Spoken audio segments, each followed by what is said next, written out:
This is Neil King for Random Acts of Cartooning, and I'm going to do some monster cards for the holidays, specifically the Grinch.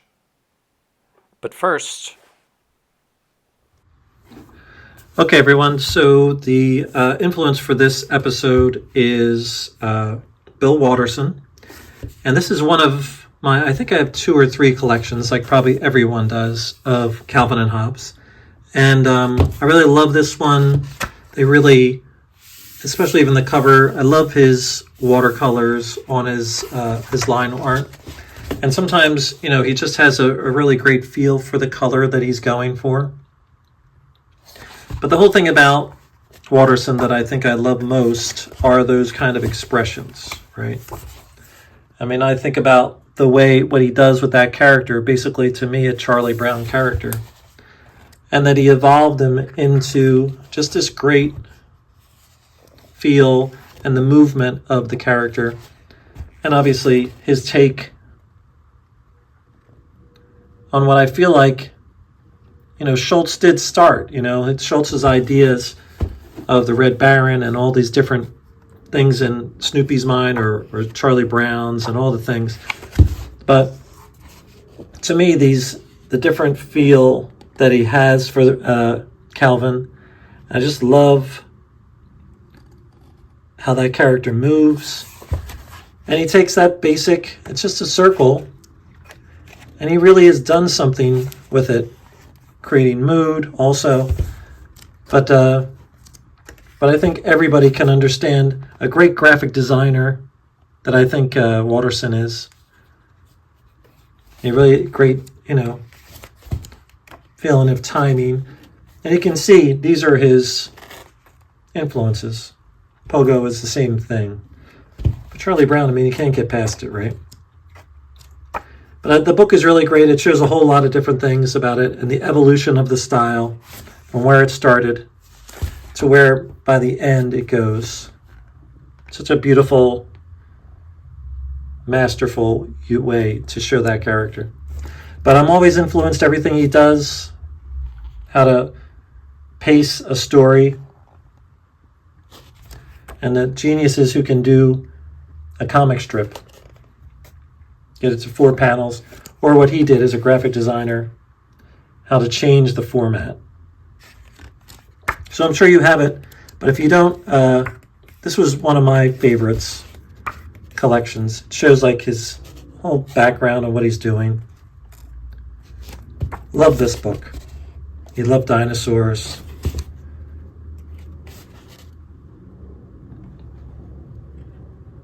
How can't you be influenced by all this, right? Calvin and Hobbes, an exhibition catalog. Love it. Okay, to get started here, I'm going to do 8 separate cards that I'm going to be giving out for the holidays. And it's like a 98-pound multimedia or mixed media card. So they're all just kind of folded in half. And it's probably not much bigger than a 4x6 front. So it's like an 8x6 folded to make a 4x6. So that's basically the shape of the Grinch, this kind of triangle on top of like a kind of a square.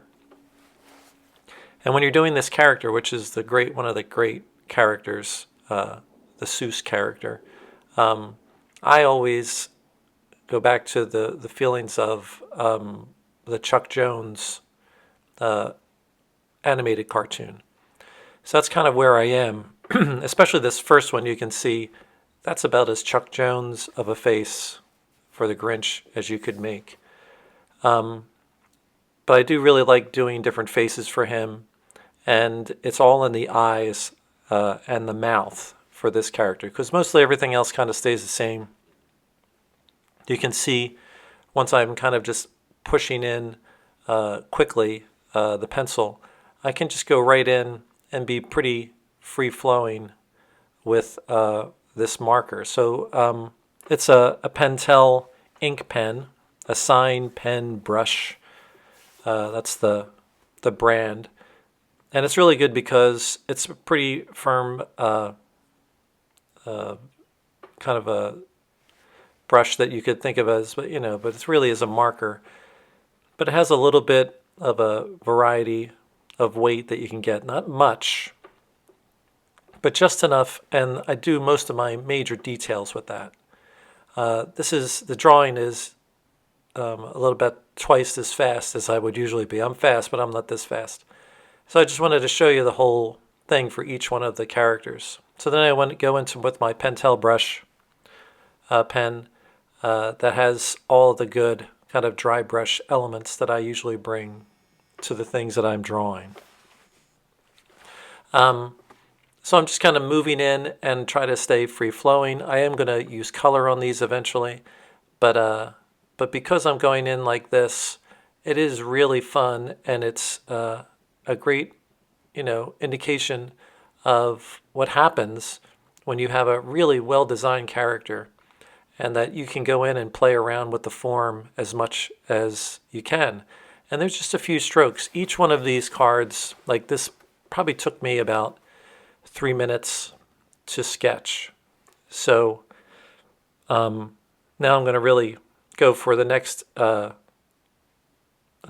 expression, where with this one, we're going to really make the eyes so much different. Now this all works because it's such a well-designed character. You know what it's going to be, you've seen him, and so you can accept the fact that the eyes are in a whole different type of a size. And it just makes you realize that the most important thing to creating characters is that you can really push them into a whole different look. It's very helpful when you have to do different things in a scene or try to show a different emotion. But for this is kind of the, he's looking a little bit fiendish. I upped the amount of eyebrows, and I just trying to have fun with it. And again, like if you look online and watch the little video parts of the Grinch, or most people have seen the animated one, he really does play around with the expression. And it just means so much to the character. So again, I've gotten most of my detail out, and now I'm just pushing that hat in a different direction. Really loose, but trying to stay true to the overall character by keeping that triangle shape in, and then going around with that brush and making it giving it as much variety of width as I can. I think it really sets up the character nicely. I really like what happens when you can take a character like this and just keep going in and playing around. I can't help myself when I'm drawing these kind of things to touch them up. But because of this kind of a project, I'm trying not to overdo them. So again, here I go with the pencil stage. And I'm just trying to think of the varieties of ways that you could do it. I used to teach a cartooning class, and I always say, like, when you're doing expressions, to do the first 3 or 4 are pretty easy because it's usually angry or it's very sad or very happy. But it's the subtle ones that I like to see. And because of the inspiration for the Chuck Jones stuff, I always think of the other one, and that's why for this one, using like the Calvin and Hobbes kind of look too. Like they really understand. Watterson really understood how to take his characters and really push them. So that's a big influence on me. Even more so than Schultz too. Like Schultz with his Peanuts characters, I thought really had a lot of expression. I feel like Watterson, who basically, heavily influenced by Schultz, made a character that is more like this, where a little more rubbery.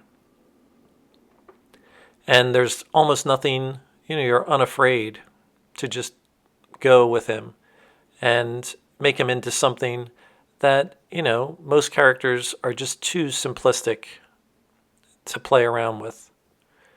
But those big changes in personality just make the character. That's why it's such a beautiful character. So I'm kind of going in again, just getting the basics in there. Each one of these cards will have a different feel.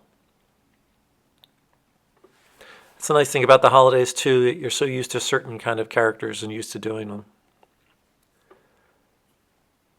I'm really trying to push this one.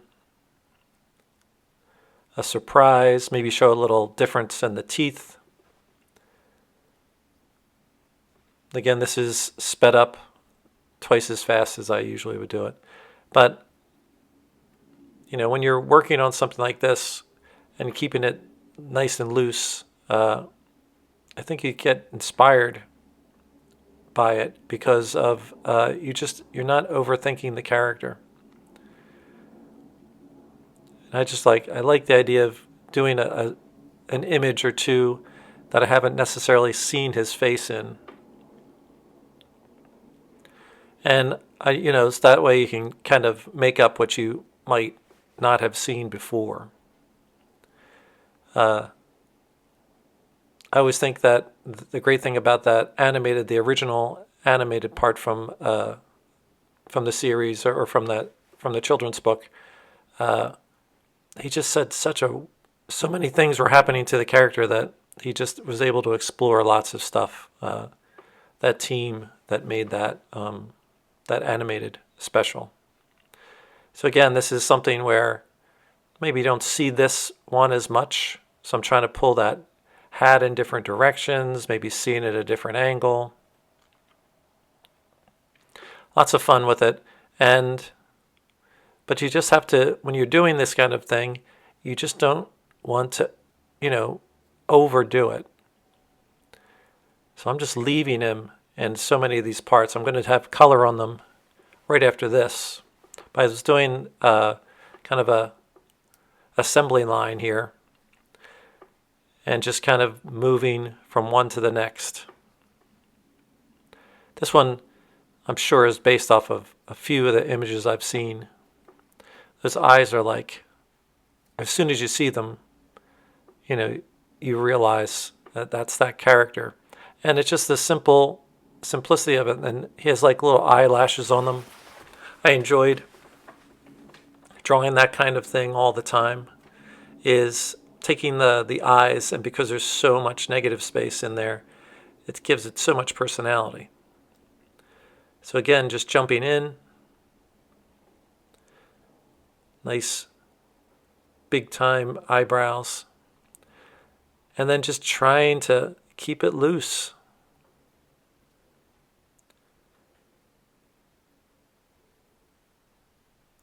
Even with a character like this, you find yourself just rethinking some of the things you could do to it if given the time. And if this was a comic strip or a little graphic novel, this would be a good thing to do with each character to show yourself like what you can possibly do with the character. Again, the way that I'm trying to start with these things is really pushing those eyes. And at first it doesn't even look like him, but as soon as you get that rest of that stuff in, then he doesn't look as, it just takes the Grinch feel. There's a few shots of him where he's kind of like this.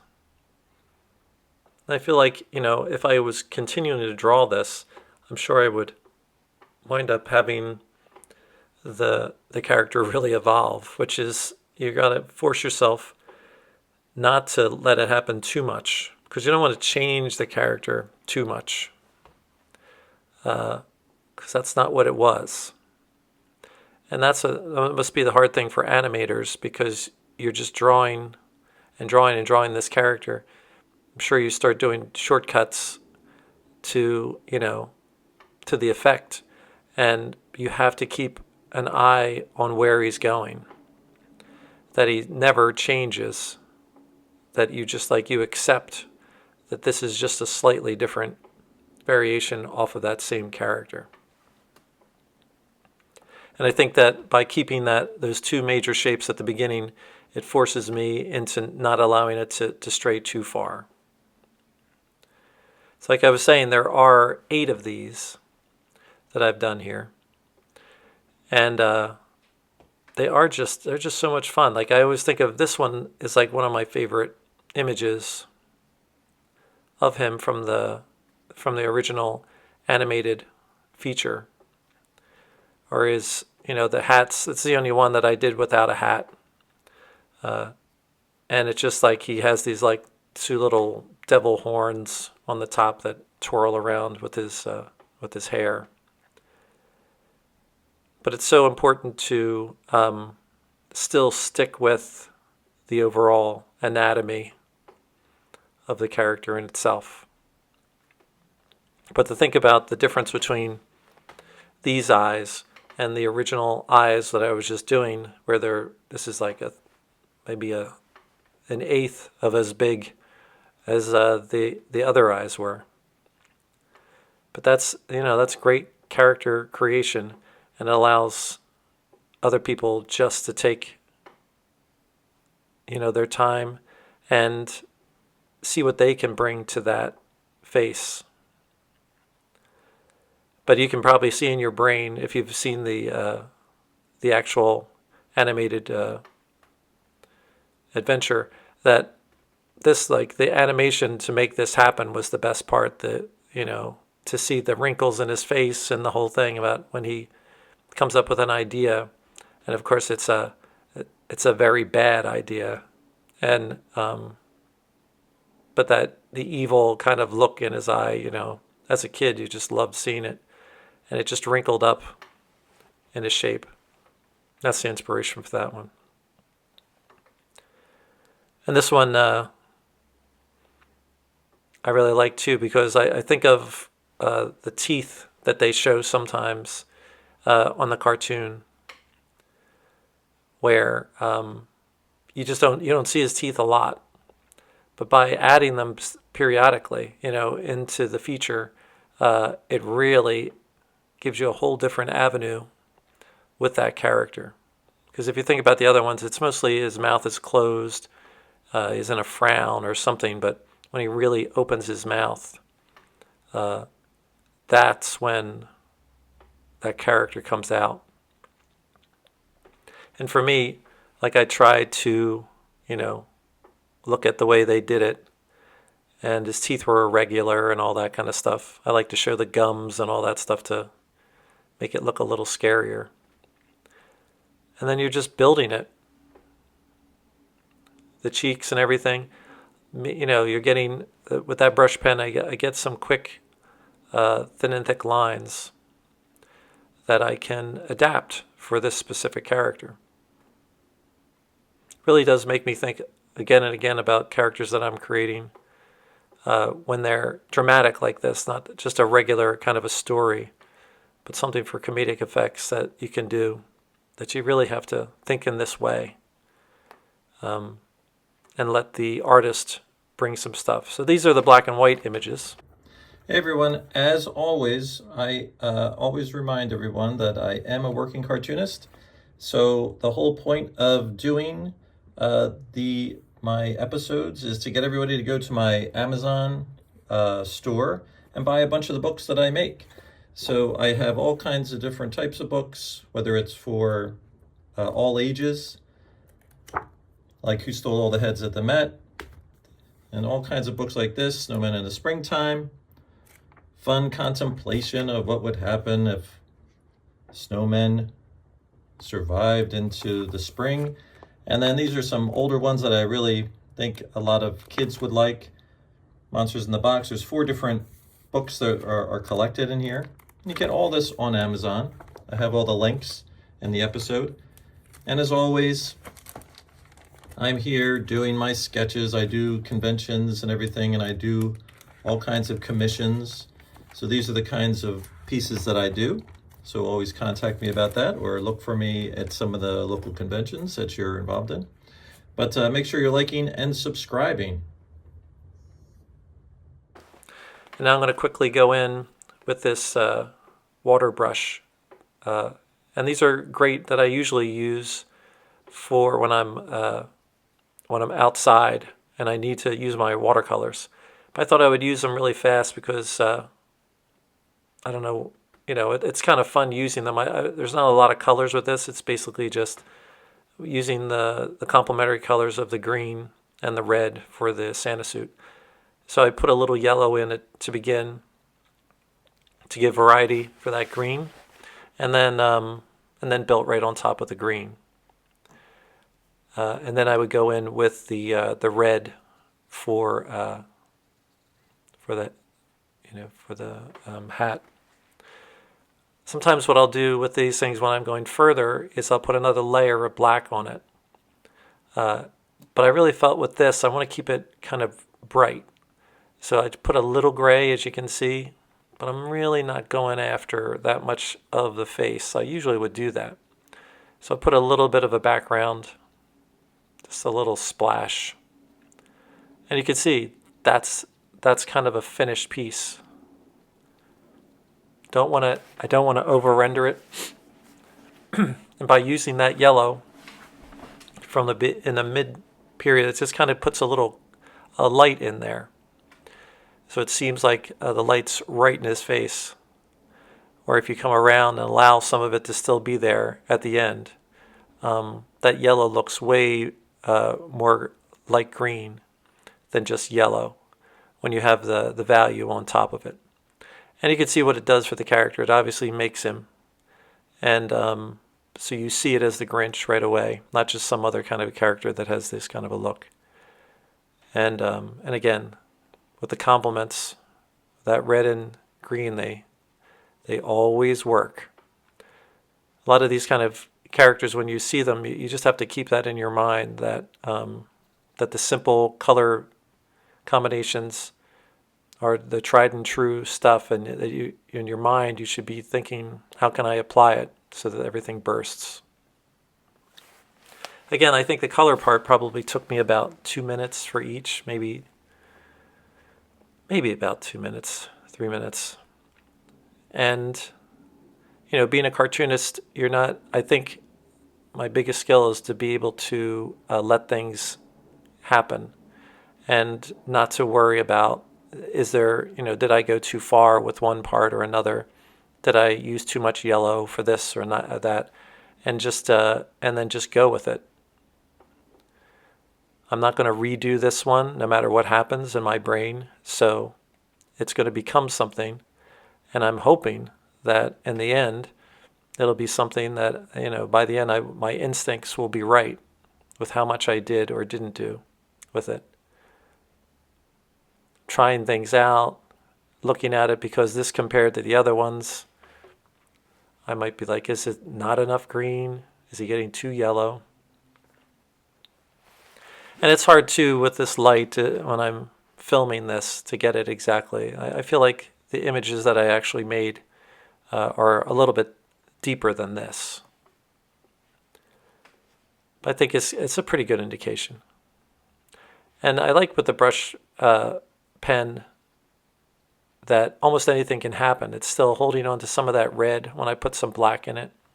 So there's a warmth in that background that isn't just one value. You can see here again, I laid in some yellow really strong on this one. And then I'm going to see where I can go with this. I do like that it's almost like a gradient value on it when you have it underneath. You don't want to lose all of it. Especially when it's just, I'm getting so used to working with with Photoshop colorizations that you forget how great it is sometimes to just be able to go in with a color and just work on top of another, and the magic of that real value that you can create by doing it by hand and not doing it with the computer. So I think for cartoonists, like if you're not always doing both, you can really lose a lot of impact on some of your things that you're working on. I learn a lot doing things that with the computer and stylization. But if I'm not doing this, if I'm not constantly drawing with brushes and pencils and stuff, I think I really lose my edge, because I'm never as free and flowing as what I'm doing like right now. And knowing that this is just me, this is just a fun little project that I'll give to people for the holidays, and recognize that every time that you get to draw, you're just getting a little bit better. So take advantage of these times where you can just do a little thing like this and learn a little bit of something by doing a character that's not my character, but it's my impression of it. And I feel like, even though this is obviously the Grinch and everything, that I'm in there somewhere. I think that's important, that no matter what you're doing, even these kind of sketches, that you're still there, and that a little bit of you can be seen through it. And I like to think that's, when I do other characters, that's what's happening. Because when I do my books and my characters, I'm sure people can see a little bit of my influences and everything. So again, as you can see, I'm kind of it's a little opaque in some areas. It's a little more translucent in others. If I spent more time with this, I like the yellow teeth, I would probably mix some of that green with some of the red for some shadows.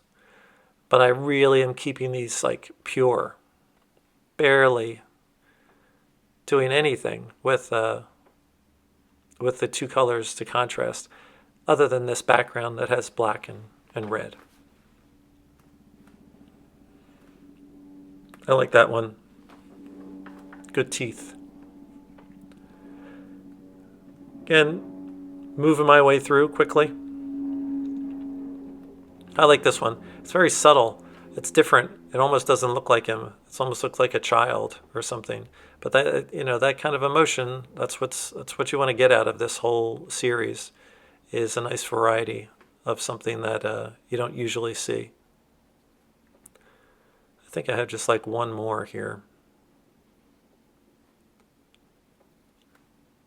There he is. Yeah, this is true Chuck Jones. You see this image and it's all Chuck Jones. So this was really fun. I like to do more of these kind of things. It's rare that you have these kind of holiday things, characters that everybody recognizes. But he is a monster, the Grinch. It's a foul one. So it was really fun to do. And hopefully you do these things for friends and family and everybody, that you share some of your ability, and for something that's as simple as a little card during the holidays. I feel like I got a lot out of this, and it was just a nice little thing to do for a couple hours or an hour. I don't even know how long it took me, but I really did enjoy it. And but make sure that you're taking a look at all the links on this site to go see my books, and thanks for watching this episode.